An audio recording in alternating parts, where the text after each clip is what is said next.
Welcome back everyone for a very in-depth Squid Game's watch party. As you know, Squid Game is where you can compete in a bunch of children's games, and if you win, you get 45.6 billion won. If you lose, you die.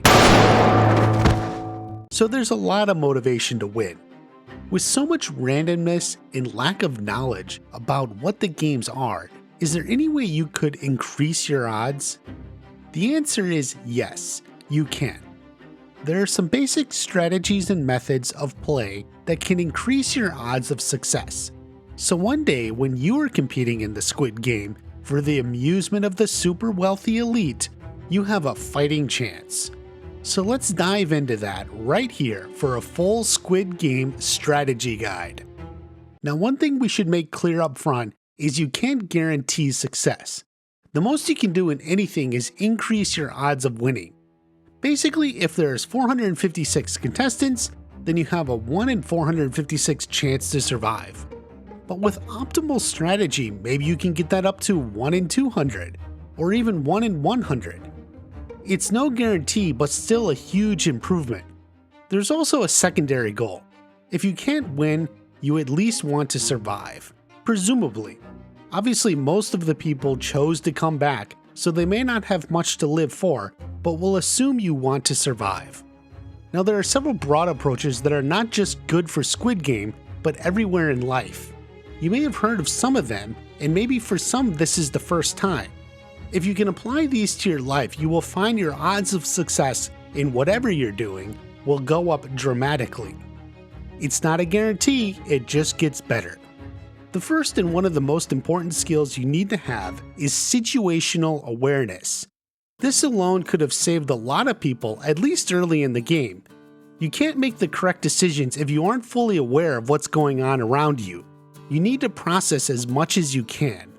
The thing about situational awareness is it has to always be on. Think everything through. When they first wake up, people challenge the red guards about what's going on.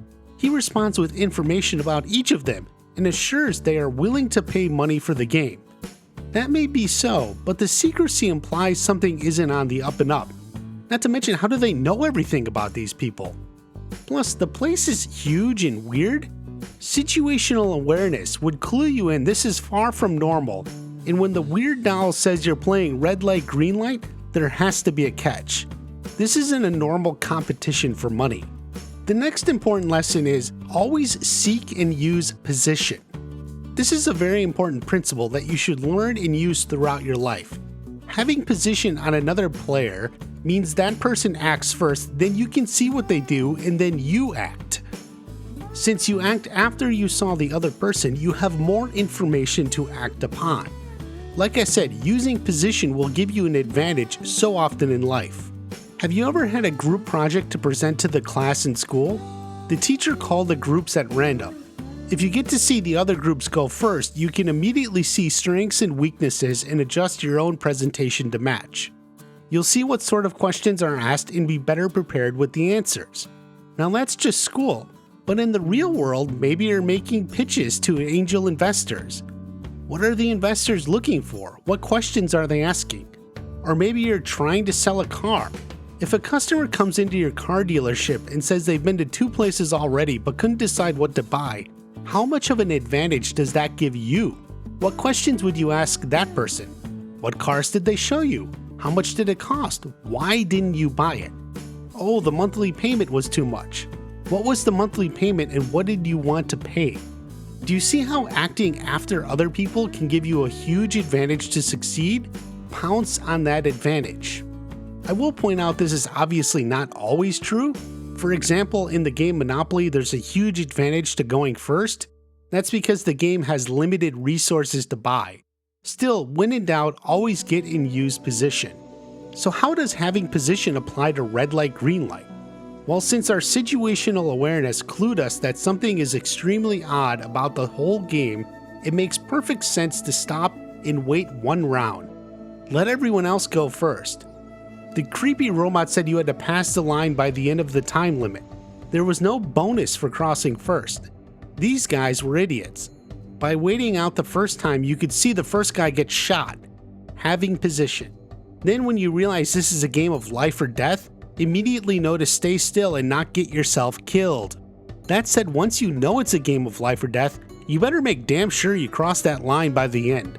These people here are the dumbest of the lot. What did they think was going to happen? They would just go home? Yeah, no, they all got killed. Not very bright. Situational awareness. 187 people willingly returned to the games. That's probably a mistake, but obviously the point of the show is how people are so in debt they'll risk their life to get money. A big reason so many people returned is they thought about red light, green light, and that it's not hard to survive. You just have to keep calm as other people die. This is manipulation on the part of the game. All the later games would create lopsided results. Some players would be at a huge disadvantage.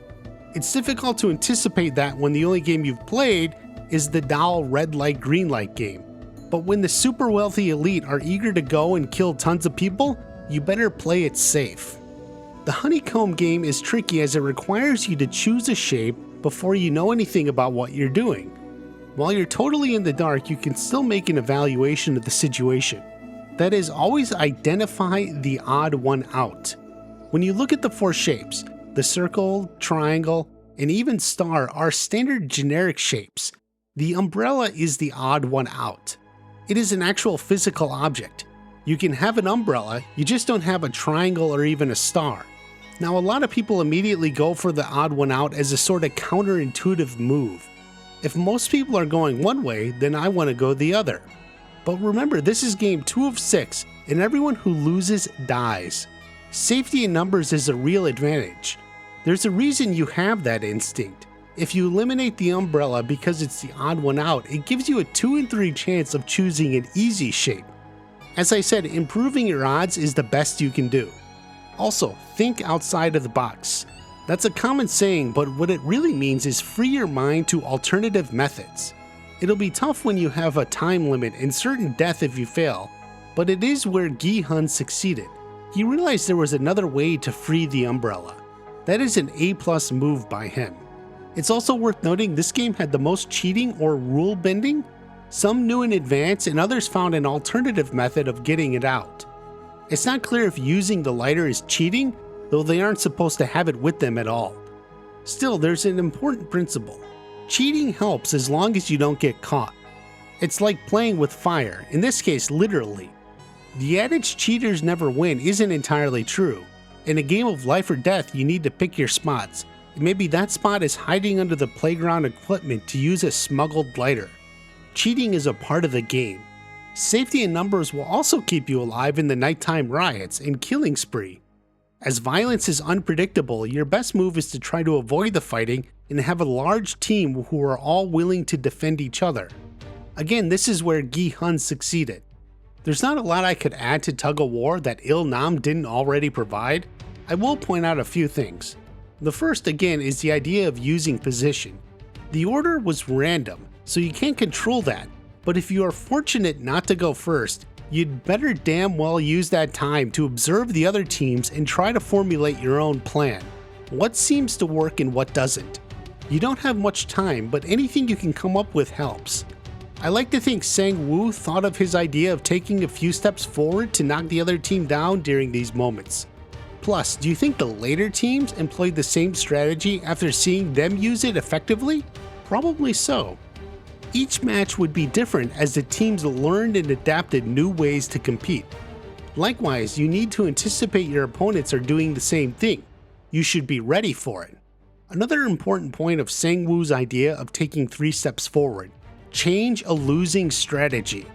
This is a really hard one to do. This can imply a simple game to business strategies for big companies, sports teams, or entire countries at war. If your current strategy isn't working, even if it's only slowly losing, you need to change.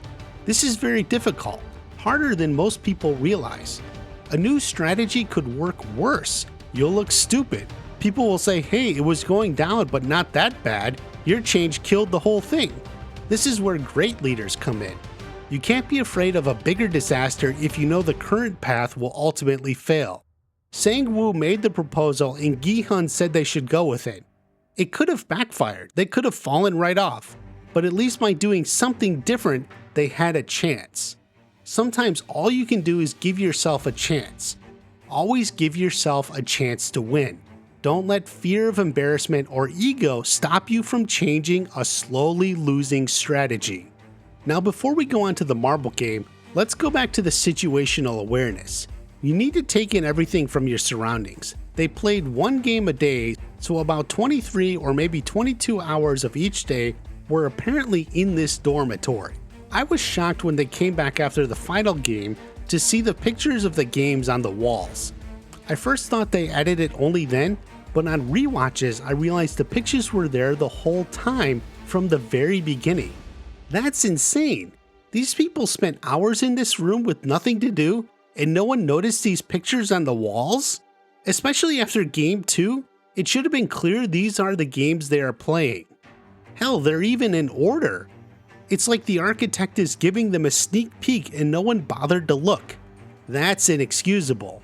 If you want to win the Squid Game or anything, you cannot have these oversights. Anyone should have noticed this is tug of war, and when they said get in teams of 10, that is what's coming. Further, when they said get in teams of 2, you could probably figure out what is coming. You may not know you're competing against the person you partner with, as the announcement was unclear, but you know what's coming. Ditto with hopping across the glass platforms. Situational awareness. As for the marble game itself, there isn't a whole lot of specific advice for the game since each pair could play their own version. However, there is an important principle. Always maximize your strength and minimize your weakness.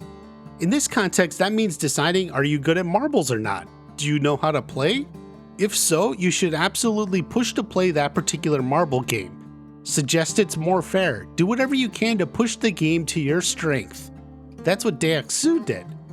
Now, it was unclear they could switch games in the middle, but there's no harm in asking. Do you know what that is? He was giving himself a chance to win. He changed a losing strategy and didn't care if he looked dumb. Just like we talked about. And look, it worked. Likewise, if you have no skill in marbles and never played, your best chance is to push for a game with a random outcome. There's not much you can do to gain an advantage in a random game, but there are a few things to remember. If your opponent will be hiding the marbles next turn, you need only leave him with 1 since you can always guess odd for the 1. That just means you risk 1 less marble. Then there's situational awareness. That is, you should constantly know how many marbles you have and how many the other person has left. It's not hard, people. And very important, always book your win. Ali won. What did he want to happen? That they could find another team and compete 2-on-2 and give himself a chance to lose? If you have a guaranteed win, then you need to cash that win. Don't be emotional. Emotional people get taken advantage of and it cost him his life. On the flip side of that, remember when I said cheating is a part of the game? Cheating helps as long as you don't get caught. Well, it worked for Sang-woo, and it worked for Gi-hun. Now granted, Gi-hun was probably always going to win because Il-nam was going to stop playing, but he was willing to cheat to win. He did what he had to. Sometimes the cheater does win. You can get mad at that, but you have to accept it. Then once you accept it, you can realize that maybe it can be you too. Game 5, the glass hopping, is a game of pure luck. It's also a game where a smart player would have a major advantage. First off, if you had looked around the dormitory, this game is pretty obvious. Second, when the front man gave the information that they would be playing in the order they selected, then your choice is clear. Remember the importance of position. In almost everything in life, especially when it's a turn-based competition, it's better to act last. The VIPs talk about how people seek the safety of the middle, but later is better. Still, this game is poorly designed and should be the game that stops the whole competition. I'll explain. There are 16 players left in the game and there are 18 glass tiles to get across. Each tile has a 50-50 chance of being the right one. If a player guesses wrong, they die. Even under ideal circumstances, this creates a grim picture for the game. Ideal circumstances mean each player goes in order and tries to get across until he or she dies. The odds that player 1 will get across successfully is about 0.0004%, rounded up. Not very good. On the other hand, the odds player 16 will get across is 99.93%. It's a very lopsided game and completely unfair. While other games had some test of skill or prowess, or at the very least were completely based on luck, this game deliberately stacks the odds in favor of some players at the expense of others. Player 4 only has a 0.377% chance to survive. Player 5 is the first player with a greater than 1% chance of surviving. Player 5 can expect to win 1.54% of the time. Obviously, you wouldn't want to bet your life on a 1.54% chance. So what can a player do? Actually, a lot. Without getting too deep into the math, it's intuitively obvious that the reason the players at the end have a good chance to survive is because it's likely the earlier players will find a couple then fall, find a couple then fall. Each player at least uncovers one step forward, and if they get a few right, then all the better. But it's damn near unlikely the first few players have a chance to get across. In fact, the first player with a better than 50% chance to survive is player 10. Player 10 had a 59.2% chance to survive. That is key, and it's where the game maker screwed up. Look, all the players came back because they believed they had a legitimate chance to survive and win. And they did, at least somewhat.